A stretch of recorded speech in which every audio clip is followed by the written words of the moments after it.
The third episode opens right where we left off. Mokju urges the king to go back inside because winter will arrive any minute.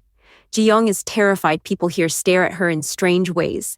The king covers her mouth with a cloth and tells the guards to take her to their special place, where he receives treatment. They remove the arrow lodged in his chest.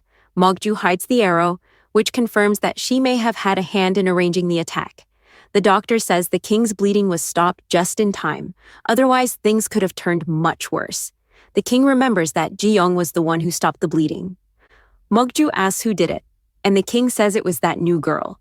Mokju demands to know what special place the king meant when he said he wanted to send Ji-young somewhere, but he won't tell her. We then see the special place, a heavily secured prison. Ji-young swears she saved his life and pleads that he's treating her poorly in return. Kilgam insists the king is a good man. He gave them a bath, new clothes, and saved their lives.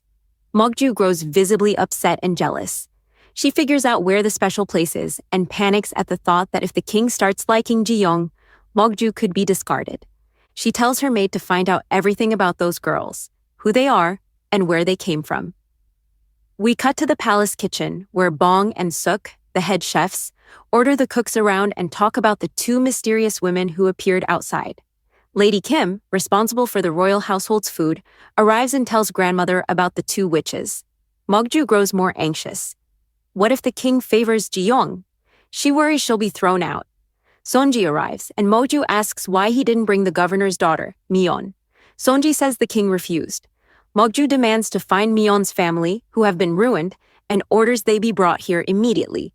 The chief speaks with his father and vows to teach Mokju a lesson, knowing she's a traitor. Night falls, and suddenly a masked man appears in the prison. He kills the guards, frees Ji-young and Kilgam, and they escape. Word of the jailbreak reaches Mokju almost instantly. Outside, Ji-young sees several people wearing masks and watches their activity. She tries to find the person who saved them. After some struggle, she catches one and pulls the mask off. It's the king himself. Both girls are shocked. For the king, the whole thing was a game. He enjoys these plays in his free time. He calls over the man who rescued them, who turns out to be Gongil. Gongil is tall and handsome. Kilgam immediately falls for him. Ji-young warns Kilgam, calling Gongil a deceiver, but the king says he's an actor who works for money. Gongil winks at Kilgam and slips away, leaving her faint with infatuation. The king gives Gongil money and a note asking him to find the attacker who tried to kill the king. That reveals Gongil's true role, not just an actor, but the king's undercover spy. Ji-young is furious and tells the king he shouldn't have played that game. The king shrugs, saying it was entertainment for him. He tells his guards to warm the iron. Mokju arrives and watches the whole scene unfold. They tie Kilgam to a chair and prepare to use a heated rod to punish her. Ji-young begs Lee-hun to spare her, promising to do whatever he says. The king agrees. From now on, she will be his cook. Ji-young accepts, and she insists Kilgam come with her, because she cannot manage alone. Kilgam is her assistant. Both girls are brought into the royal kitchen. Tradition says only men may cook for the king, and the kitchen staff protests when they see women.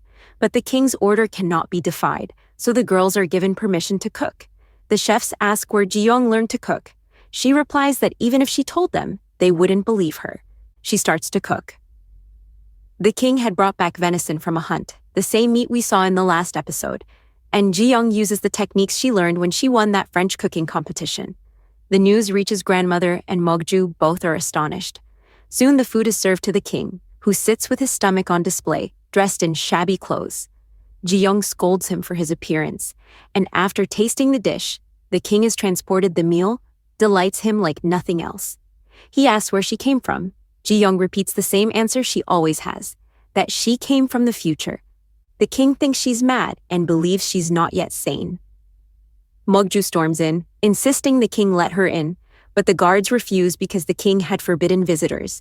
She manages to force her way in and sees the king and Ji-young together, which ignites her fury.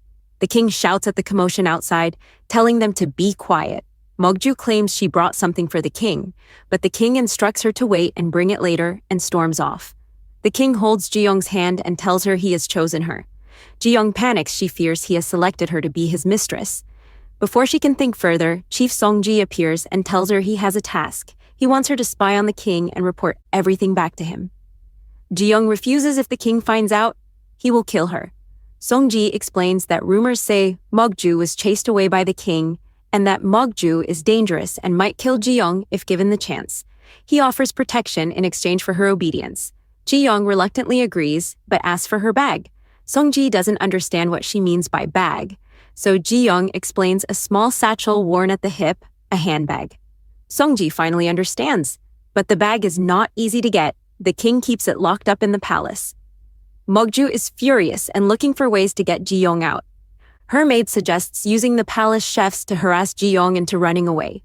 Back in the kitchen, the chefs release snakes and cockroaches to frighten the girls, forgetting that Kdrama is a wild girl raised in the forest and knows how to handle such threats. Then the two girls return to their cell and begin cursing the king. The next day, we see the same scene we saw at the beginning. Everyone says Ji-young should be killed, but the king says no, he is the king, so the decision is his. It turns out all these rumors were spread by Mokju's maid. Then we flash back to that same scene where they'd brought her to be executed, everyone shouting, "Kill her!" But the king announces, "From today on, you will be head of my kitchen, my personal chef. You must prepare new dishes for me every day. Never repeat a meal. And the day I don't like your food, you will be put to death." The palace ministers and senior officials are furious that the king would ignore their counsel and obey this newly arrived girl. Mokju's maid apologizes because her plan failed, and Mokju comes up with a new idea. She goes to grandmother and claims that the one who arranged the attack on the king was none other than Ji-young, that Ji-young set it up back in the woods.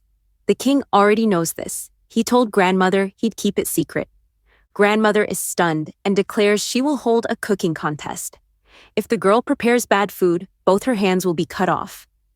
Meanwhile, the two women are taken out of prison and given a warm room. Both are delighted. Winter is harsh outside, and the jail had been freezing. They're also given kitchen uniforms, the only clothes they can wear to cook. The next morning, we see the scene again. Both women cleaned up, dressed, and heading to the kitchen.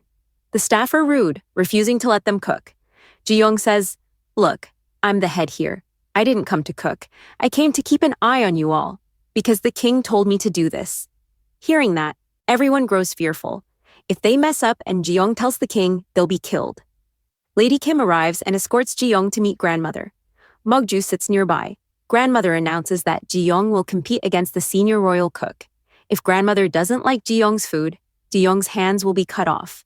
Terrified, Ji-young stares at her hands and Mokju smiles, fully understanding that this is her scheme. Chief Song-ji has already informed the king of what's happening, and preparations for the competition begin loudly across the palace. Mokju is ecstatic. She's certain the witch will die today. At that moment, the king arrives to see grandmother after a long time. In those days, the palace wings were huge and family members lived far apart. Meetings could happen only once in weeks or months. Grandmother is happy to see him. The king says, "You were wrong. First, she is my personal chef. You can't cut her hands off. But if you insist on a punishment, then let it be decided fairly. The contest will determine the loser, and the loser's hands will be cut. It won't only be Ji-young's hands." They set the cutting instrument down in front of everyone. Ji-young trembles, repeatedly touching her hands and thinking of her father. She knows she'll have to work hard today. She must cook something excellent. The king sits quietly, thinking that if she truly is from the future, she will have to prove it today and show everyone.